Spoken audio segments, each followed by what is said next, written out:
चलिए आज कंटिन्यू करते हैं हमारा मॉक पेपर 1। पिछली वाली वीडियो में बच्चों हमने मॉक पेपर 1 का सेक्शन ए डिस्कस किया है, जिसमें 16 क्वेश्चंस आते हैं, जिसमें 12 ऑब्जेक्टिव टाइप होते हैं और 4 असर्शन रीजन स्टेटमेंट होते हैं।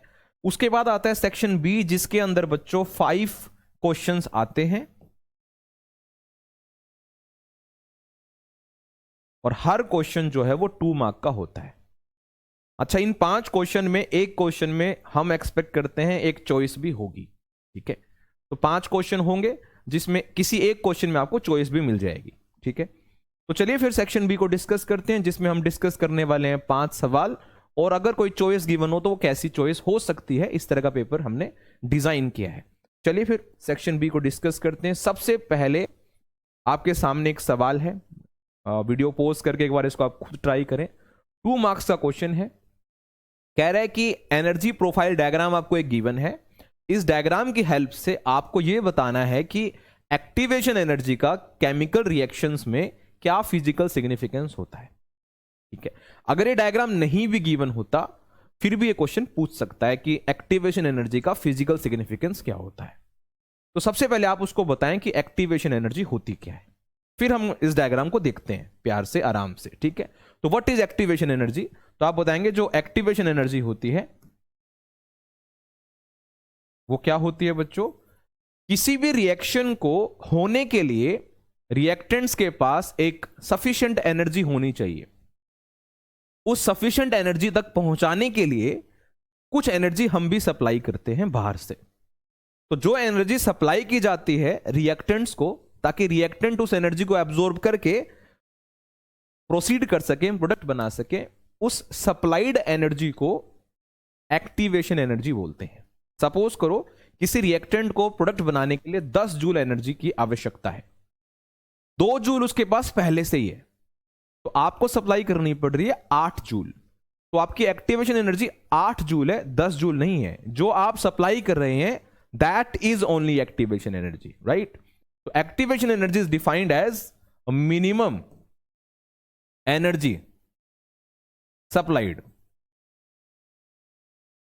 किसको सप्लाइड कर रहे हैं? Supplied to the reactant species.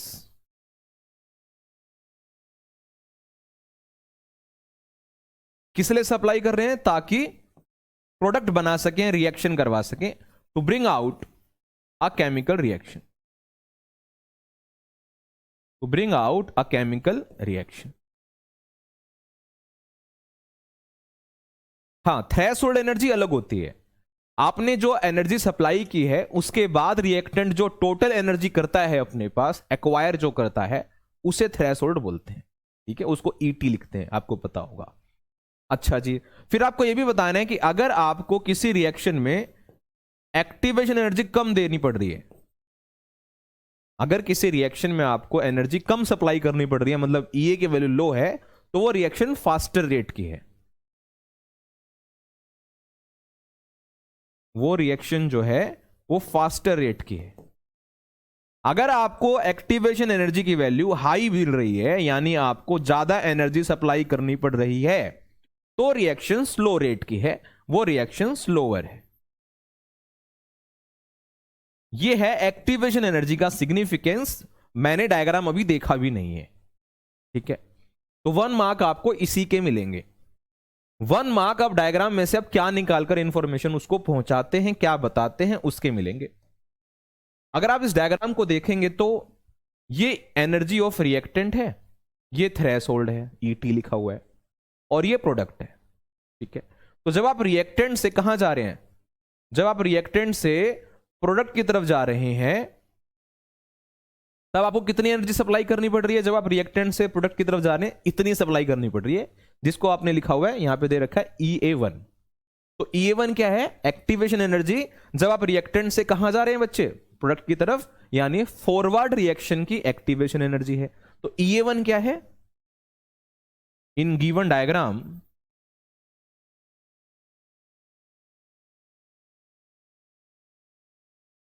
जो EA1 है वो EA1 क्या है? EA1 is activation energy for forward reaction.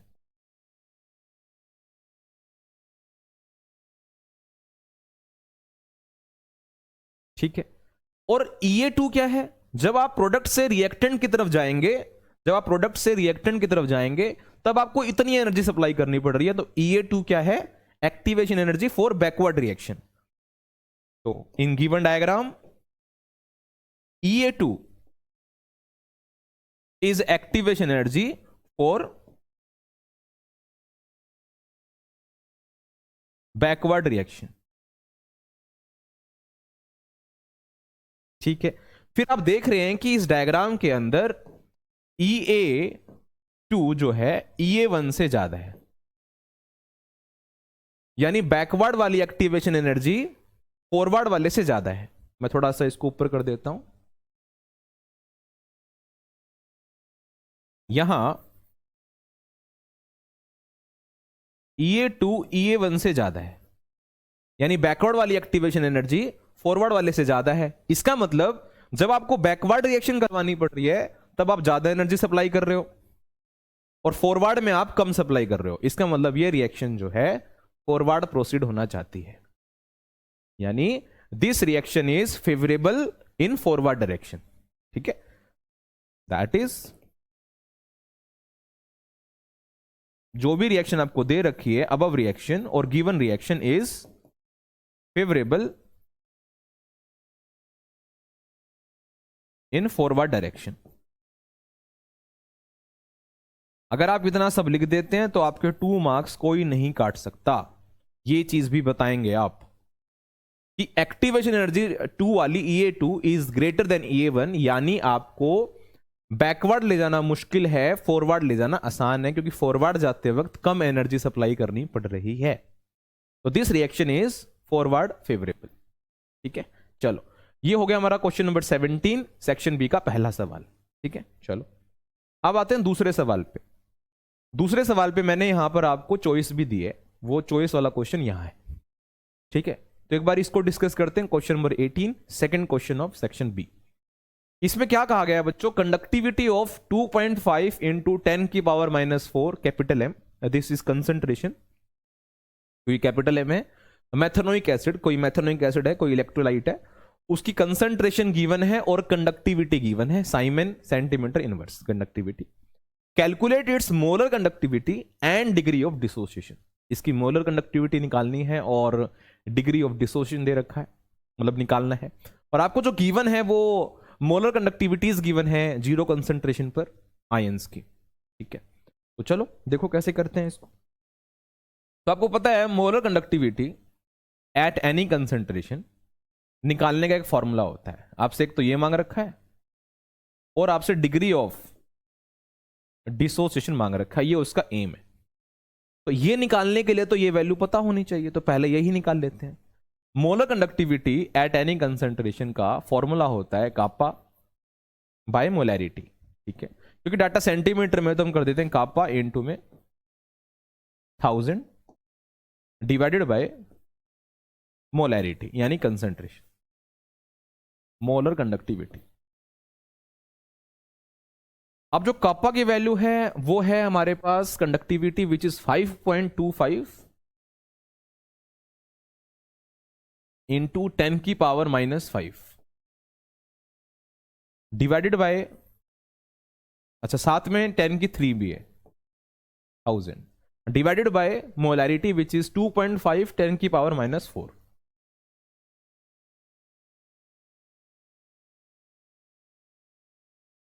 इसको सोल्व कर लेंगे तो आपके पास मोलर कंडक्टिविटी आ जाएगी और उसकी यूनिट आप जानते हैं क्या आएगी, Simon centimetre square mole inverse.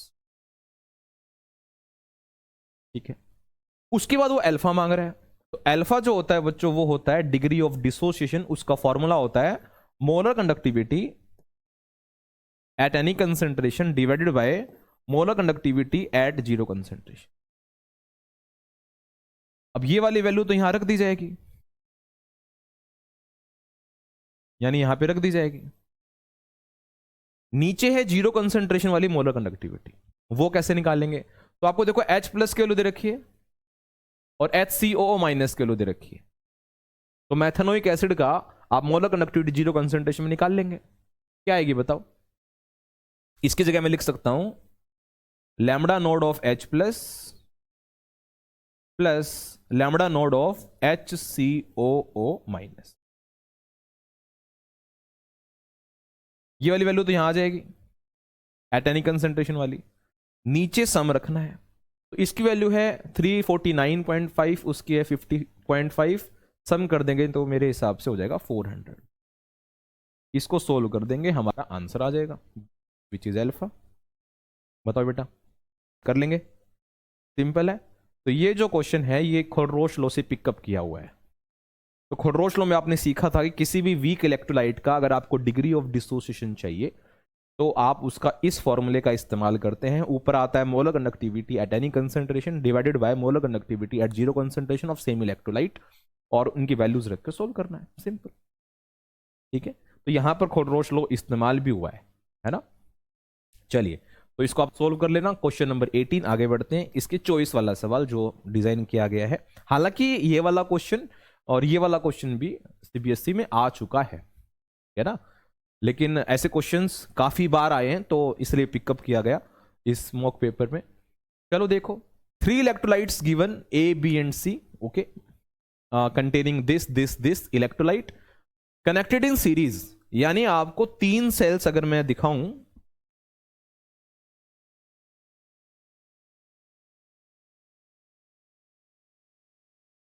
तीनों में अगर मैं दिखा दूं, ये एनोड, ये कैथोड, ये एनोड, ये कैथोड, ये एनोड, ये कैथोड, और इनके अंदर इलेक्ट्रोलाइट जो भरा हुआ है वो भी मेंशन कर देता हूं। इसका नाम ए है, इसका नाम बी है, इसका नाम सी है। हालांकि आपको ये बनाने की जरूरत नहीं है एग्जाम में, मैं आपको समझाने के लिए बना रहा हूं बस। ए वाला जो है उसके अंदर है ZnSO4, ए वाले के अंदर है ZnSO4। बी वाले सेल के अंदर जो इलेक्ट्रोलाइट है वो अग्निहोत्री है, मतलब AgNO3, और सी वाले के अंदर है वो है कॉपर सल्फेट CuSO4। अब है क्या कि इनको सीरीज में जोड़ रखा है, मान लो प्लस वाली रोड या माइनस वाली रोड, या प्लस वाली रोड या माइनस वाली रोड, या प्लस वाली रोड या माइनस वाली रोड, इनको जोड़ रखा है सीरीज में। तो ये सीरीज में जोड़ रखा है बेटा, ये देखो, इसको सीरीज में जोड़ रखा है।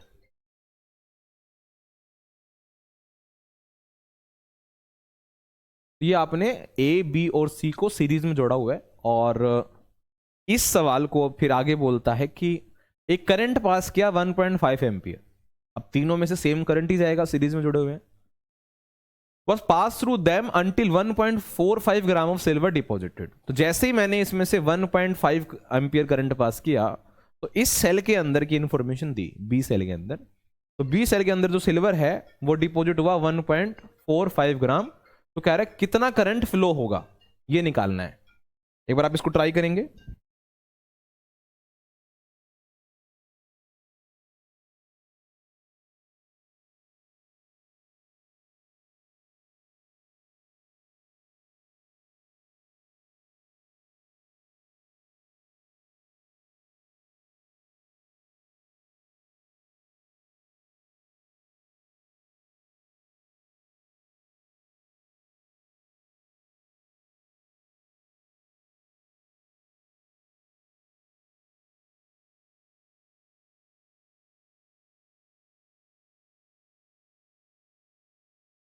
करो। अरे भाई, इसमें जो करंट पास हो रहा है वो कितना हो रहा है? 1.5 एम्पियर। सिंपल आया हुआ क्वेश्चन है यार, आपने पक्का कर रखा होगा, आपने सैंपल पेपर्स लगाए हैं तो आपने पक्का कर रखा होगा ये सवाल। तो इसने इंफॉर्मेशन दिया कि सिल्वर का फलाना 1.45 ग्राम डिपॉजिट हुआ है। तो बताओ सिल्वर वाली रिएक्शन क्या है डिपॉजिट होने की?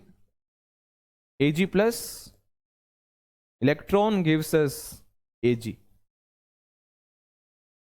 डिपॉजिट हुआ है 1.45 ग्राम। तो फिलहाल सिल्वर का जो एटॉमिक मास होता है वो तो 108 ग्राम है, मोलर मास। 108 ग्राम डिपॉजिट करने के लिए कितना चार्ज लग रहा है? 1 फैराडे, 1 मोल इलेक्ट्रॉन का चार्ज।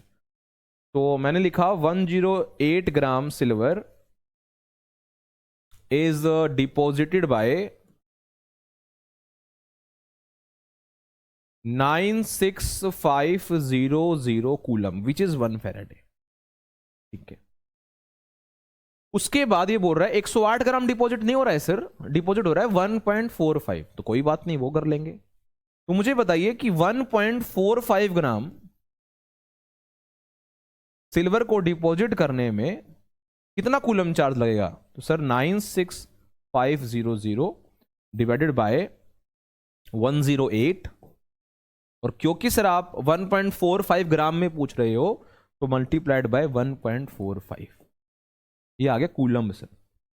ये आ गया वो चार्ज जो सिल्वर का इतना ग्राम डिपॉजिट करवा रहा है एक्चुअली, यानी जो आप 1.5 एम्पियर करंट पास किए हो उसके अंदर जो चार्ज प्रोड्यूस हुआ है वो है 96500 बाय 108 इंटू 1.45। इसको आपको सोल्व कर लेना है। टाइम बचाने के लिए मैं इसको सोल्व नहीं कर रहा हूं ताकि मैं क्वेश्चन आगे डिस्कस कर सके। ये आ गया हमारा चार्ज जो एक्चुअली फ्लो कर रहा है। अब ये चार्ज आ गया, करंट हमारे पास है, ये तो बोल रहा है कितने समय तक करंट पास हुआ है। तो टाइम निकालना है तो हम जानते हैं आई जो होता है वो होता है क्यू बाय टी, तो टी जो होगा वो होगा क्यू बाय आई। क्यू की ये वैल्यू है हमारी, वो यहां रख देंगे, जो है 96500 इंटू 1.45 डिवाइडेड बाय 108, और जो करंट है वो है 1.5। यहां से हमारा टाइम आ जाएगा सेकंड्स में, तो ये आ जाएगा हमारा टाइम यहां से।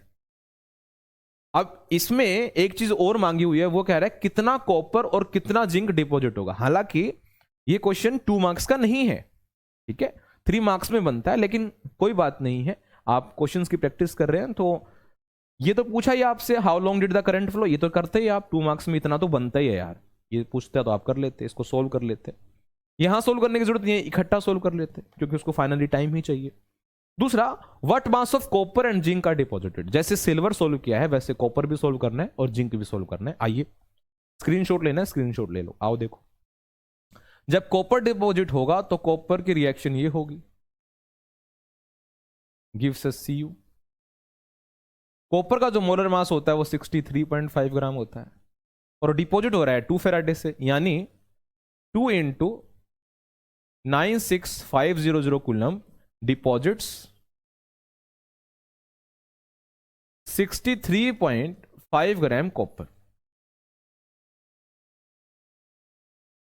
एक्चुअली चार्ज इतना नहीं है, चार्ज कितना फ्लो करवा रहे हो आप इसमें से, वो देखो, वो निकाला था आपने कितना 96, इसको सोल्व कर लेना चाहे 96500 into 1.45 divided by 108।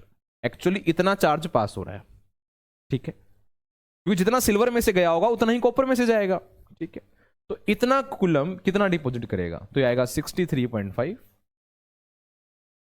Divided by, ये नीचे आ जाएगा 2 इंटू 96500। अब इतने में मल्टीप्लाई हो जाएगा इंटू में 96500 इंटू 1.45 डिवाइडेड बाय 108। तो इसको आप सोल्व कर लेंगे, ठीक है, ये कैंसिल हो जाएगा, इसको आप सोल्व कर लेंगे तो ये आपका ग्राम आ जाएगा कितना कॉपर डिपॉजिट हुआ है। इसी तरीके से आपको जिंक का भी बताना है, इसी तरीके से आपको जिंक का भी बताना है। तो जिंक वाली रिएक्शन लिख लेंगे, Zn +2 electron gives us Zn। Zn का जो मोलर मास होता है वो 65.4 होता है। अगर आपको 65 गिवन हो तो 65 ही यूज कर लेना।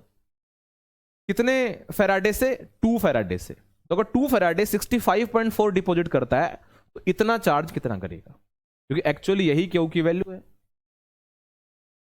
इतना ही चार्ज पास हो रहा है। कर लेंगे, कैसे करेंगे? आप कहेंगे कि 2 इंटू 96500 कूलम डिपॉजिट करता है 65.4 ग्राम जिंक। एक्चुअली चार्ज कितना फ्लो कर रहा है? इतना। तो इतना कितना डिपॉजिट करेगा? 96500 into 1.45 divided by 108 coulomb deposit करेगा 65.4 डिवाइडेड बाय, ये नीचे आ जाएगा 2 इंटू 96500 मल्टीप्लाइड बाय इतने में पूछ रहा है, तो ये मल्टीप्लाई हो जाएगा 96500 इंटू 1.45 डिवाइडेड बाय 108। ठीक है, तो इसको आप सोल्व कर लेना, इतने ग्राम जिंक आ जाएगा, क्योंकि ये वैल्यू जो है यही तो क्यों है पीछे निकाला है आपने, एक्चुअली इतना ही तो चार्ज सिल्वर में से पास हुआ था, जितना सिल्वर में से पास हुआ उतना ही कॉपर में से पास हुआ, उतना ही जिंक में से पास हुआ, उसमें मास दे दिया, चार्ज निकाला, अब उस चार्ज का इस्तेमाल करके मैंने कॉपर का मास निकाल लिया और जिंक का मास निकाल लिया, यही पूछ रहा था। देख लो ऐसे करना है। चलें आगे बढ़े, चलो देखो अब आ जाओ बेटा क्वेश्चन नंबर 19 पे, यानी सेक्शन बी का तीसरा सवाल। इसमें बोला है कि right the names of reagents and equations for the preparation of the following ethers bye Williamson synthesis. Williamson synthesis का इस्तेमाल करते हुए इन ईथर्स को बनाने के लिए जिन जिन रिएजेंट्स का इस्तेमाल होगा वो और इक्वेशन दोनों लिखनी है और उस रिएजेंट का नाम भी बताना है। तो आप यूं मानो आपको 4 पार्ट दे रखे हैं, तो half half half half 2 marks का हो जाएगा, या हो जाए पेपर में सिर्फ 2 ही पार्ट आए तो आपको 2 ही करना हो। तो देखो कैसे करेंगे इसको। फर्स्ट पार्ट सोल्व कर रहे हैं। पहले आपको बनाना है 1 प्रोपोक्सी प्रोपेन। तो आपका एम है आपका विलियमसन से बने 1 प्रोपोक्सी प्रोपेन। विलियमसन सिंथेसिस आप जानते हैं वो है RX प्लस RONA ROR, यही है ना, प्लस NaX। तो आपको ये दे दिया, ये ईथर है, तो आपको ये रिएजेंट्स बताने हैं क्या क्या हो सकते हैं। तो है पहले 1 प्रोपोक्सी प्रोपेन। तो 1 प्रोपोक्सी प्रोपेन कैसा होता है वो बना लो पहले। 1 प्रोपोक्सी प्रोपेन यानी ईथर में O के इस तरफ भी 3 कार्बन, उस तरफ भी 3 कार्बन। हमारा जो एम है वो ये है O CH2 CH2 CH3, और इधर है CH3 CH2 CH2। ये है हमारा 1 प्रोपोक्सी प्रोपेन। अब इसको बनाने के लिए हमें एक तो हैलोल्केन की जरूरत होती है और हमें जरूरत होती है एल्कोहल के सोडियम सॉल्ट की। ठीक है, तो आप उसको उठा लो। तो आप क्या क्या लोगे इसको बनाने के लिए। तो देखो O के इस तरफ और उस तरफ 2 हिस्से हैं, एक हिस्सा RX से आया है और एक हिस्सा R-ONA से आया है, मतलब एक हिस्सा हैलोल्केन से आया है और एक एल्कोहल के सॉल्ट से आया है। तो देखो 3 कार्बन का हैलोल्केन ले लो, CH3 CH2 CH2I, प्लस 3 का ही एल्कोहल का सॉल्ट ले लो, CH3 CH2 CH2ONA। ये इक्वेशन भी हो गई और हमारे रिएजेंट्स भी आ गए। देखो इन दोनों का इस्तेमाल करके ये बना है। अब इनका नाम पूछा है, इसी के नंबर भी हैं, इसका नाम पूछा है और इसका नाम पूछा है। तो बता दो बेटा इसका क्या नाम है। इसका नाम है आयोडो प्रोपेन। तो this is 1 iodo propane and this is sodium alkoxide, means sodium propoxide. This is sodium propoxide। Equation reagent ये मिल गया मुझे, फर्स्ट पार्ट का नंबर। ठीक है, कर लोगे, स्क्रीनशॉट ले लो कैसे करना है, वैसे तो तुम्हें आता ही होगा यार। अच्छा, विलियमसन में खास बात यह है कि R- कुछ भी हो सकता है, प्राइमरी सेकेंडरी टर्सरी बेंजीन भी, लेकिन R सिर्फ 1 डिग्री होगा, ना 2 डिग्री ना 3 डिग्री ना बेंजीन, सिर्फ 1 डिग्री। ये पता ही होगा आपको, है ना, विलियमसन आपको आना चाहिए। सेकंड, इथोक्सी बेंजीन बनाना है। सेकंड पार्ट देखो, सेकंड पार्ट हमारा जो टारगेट है वो है इथोक्सी बेंजीन। इथोक्सी बेंजीन का फॉर्मूला होता है CH3 CH2O। ये तो हो गया इथोक्सी, और इस तरह बेंजीन। अब ये बनाने के लिए आपको 2 रिएजेंट्स की जरूरत है, एक लेफ्ट वाला हिस्सा और एक राइट वाला हिस्सा लाना है। लेफ्ट वाला हिस्सा ओपन कार्बन का है, तो ये हैलोल्केन से आया होगा, मतलब CH3 CH2I, प्लस वो वाला हिस्सा जो है बेंजीन और O, ये वाला हिस्सा जो है वो एल्कोहल के सॉल्ट से आया होगा, मतलब बेंजीन ONA। आप देखो इन दोनों कंबाइन करोगे यही बनेगा। इसका नाम पूछा है और इसका नाम पूछा है। इसका नाम तो 1 आयोडो इथेन हो जाएगा, राइट। और इसका नाम हो जाएगा सोडियम फिनोक्साइड। सोडियम फिनोक्साइड, ठीक है। थर्ड में क्या पूछा है, इसका भी स्क्रीनशॉट ले सकते हो। थर्ड में पूछा 2 मिथोक्सी 2 मिथाइल प्रोपेन। अच्छा,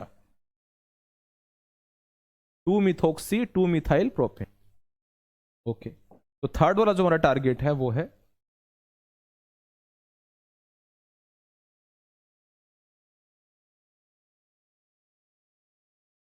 2 मिथोक्सी 2 मिथाइल प्रोपेन।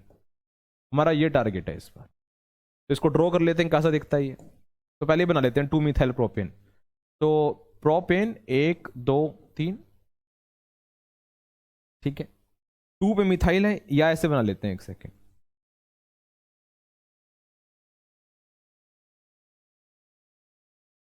प्रोपेन 2 पे मिथाइल है और 2 पे मिथोक्सी है।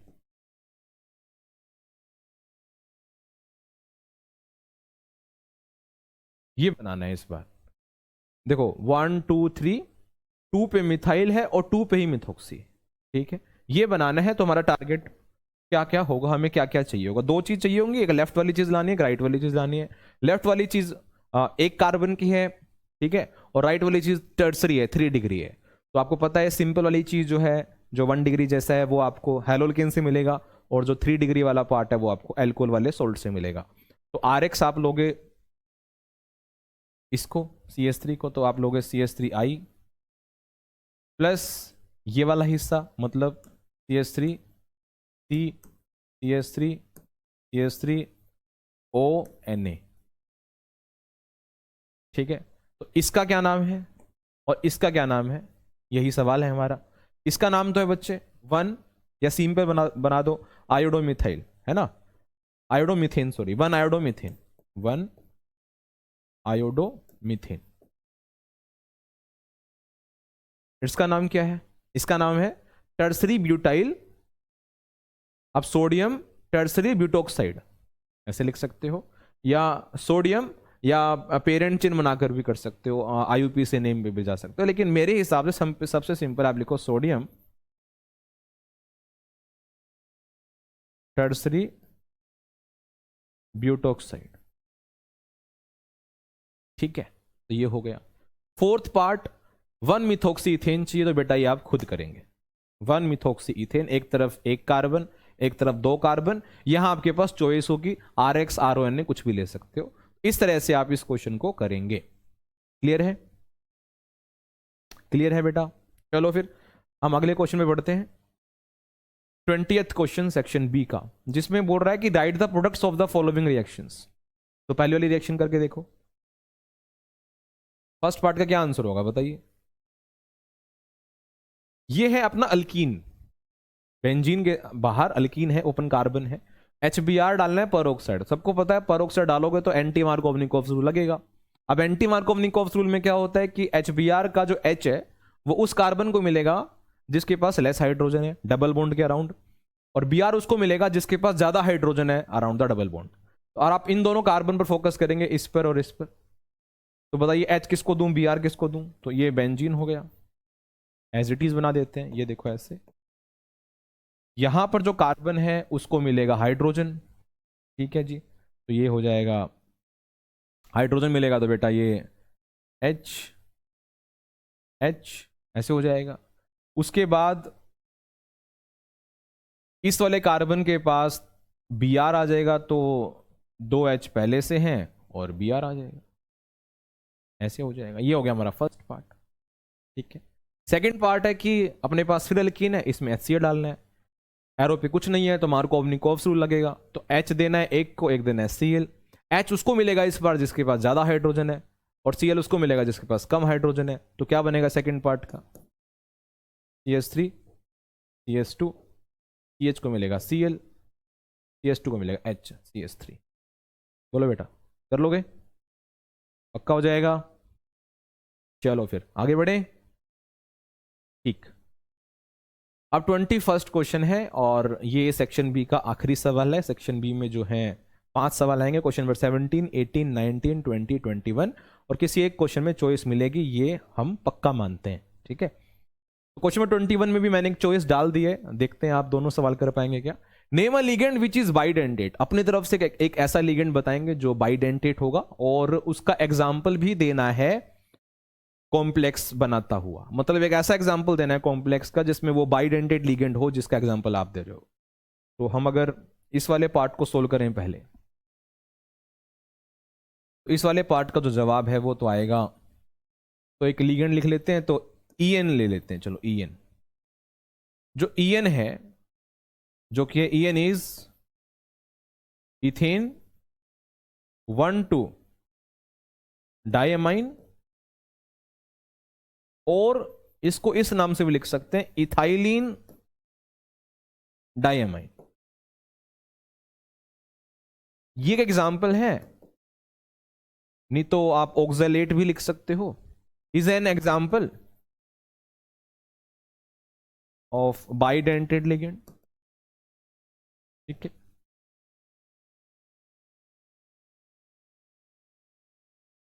और अगर एग्जाम्पल ऑफ कॉम्प्लेक्स लिखना है,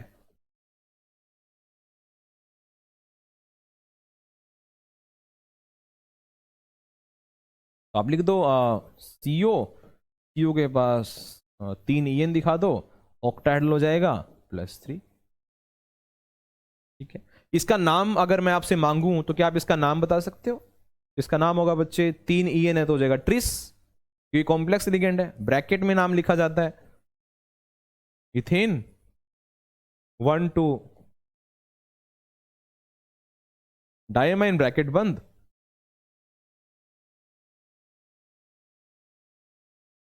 सॉरी ब्रैकेट बंद। उसके बाद लिगेंड का नाम हो गया, फिर मेटल का नाम, मेटल का नाम है कोबाल्ट,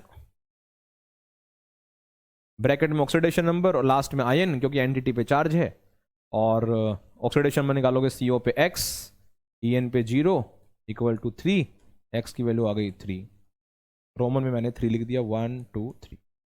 बताएं, क्लियर है? इसने लिगेंड का एग्जांपल पूछा, मैंने EN दे दिया, और एक कॉम्प्लेक्स भी लिख दिया जिसमें EN होता है, और उसका नाम भी बता दिया, 2 नंबर मिल गए।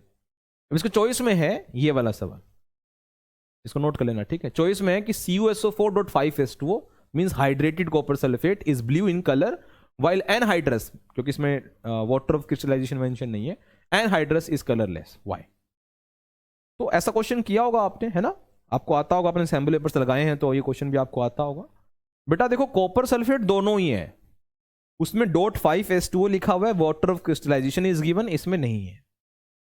होगा क्या, लिखेंगे ऐसे कि जो H2O है ना, एक लिगेंड है, जो कि लिगेंड यहां प्रेजेंट नहीं है, तो जो वाटर है वो एक लिगेंड का काम कर रहा है, जो क्रिस्टल फील्ड स्प्लिटिंग करवाएगा। क्रिस्टल फील्ड थ्योरी से क्वेश्चन है, क्रिस्टल फील्ड स्प्लिटिंग करवाएगा तो उससे डी ट्रांजिशन होगा इलेक्ट्रॉन का, डी ट्रांजिशन होगा तो वो कलर इंपार्ट करेगा।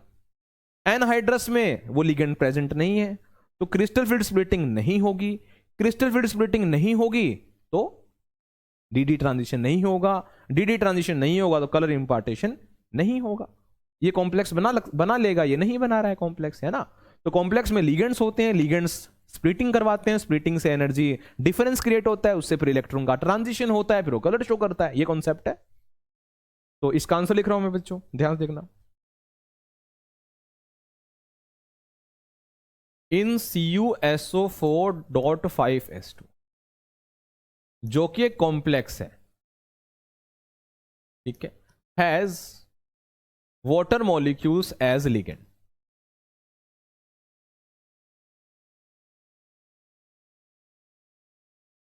जिसकी वजह से क्या हो रहा है, विच कॉज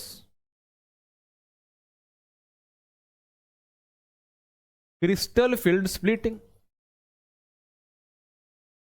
स्प्लिटिंग होने से क्या होता है, एनर्जी डिफरेंस होता है डी ऑर्बिटल्स में, splitting resulting into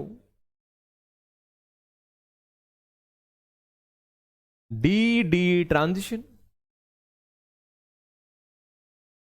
hence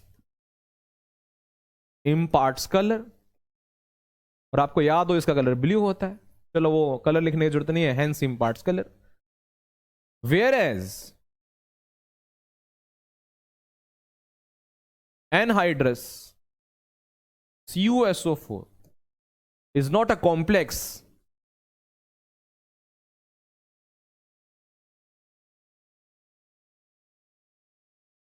and hence there is no crystal field splitting.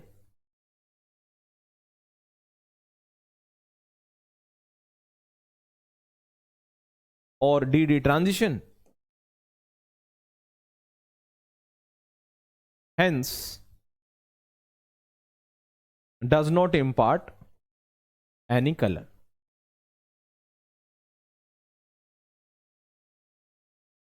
ये 2 मार्क्स का आंसर हो जाएगा। आ गया बेटा समझ में? दैट्स ऑल बेटा, ये हो गया हमारा सेक्शन बी। इसको आप डिस्कस कर लेना, मतलब एक बार दोबारा देख लेना, और फिर हम अगली वीडियो में डिस्कस करेंगे सेक्शन सी मॉक पेपर 1 का। चलिए, थैंक यू।